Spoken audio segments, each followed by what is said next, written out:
There's lots of different ways to deal with acceptance. Now, there's really two different levels of acceptance. There's one level of acceptance is simply when it's obvious from the outside of the box that it's damaged. You can see leaking from the fluids in the equipment. You can see damage. You shake it and it's all rattly inside. That's one level of acceptance, and often that's an easy one. Sometimes vendors want customers to make the call on that acceptance very quickly, within a day or 2. But there's a different level of acceptance, which is really a qualitative level. And how much time do you need for that qualitative, and is it even possible? I have some clients who have goods delivered, and then it's put on a shelf in the warehouse, and nobody looks at it for months. In those cases, you're not gonna be spending a lot of time doing acceptance of delivery because no one's qualitatively analyzing the equipment. But in other cases, upon delivery, it will be inspected and they will do testing or immediate installation, and someone will know very quickly whether there's a problem.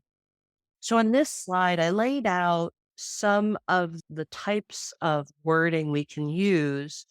If you are a buyer, you want more flexibility.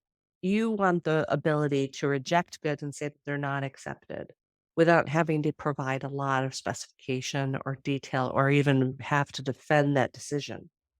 But if you go down the rank, a seller will want you to have some criteria.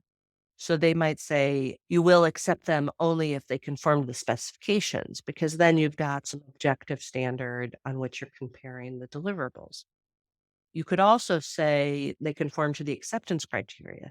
When you start getting into higher value goods or manufactured goods, there often are acceptance criteria where the parties agree in the contract that as long as the good does this thing and that thing and meets this requirement, that the buyer has to accept the good. And that's another option. Now, if you're a seller, you want the buyer to accept the good no matter what right away. It can affect your revenue recognition if there's delays.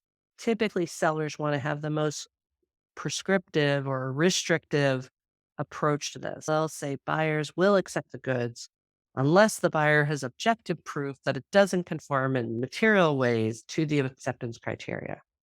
That's a way to do that. I mean, you also can just say buyer shall accept all goods.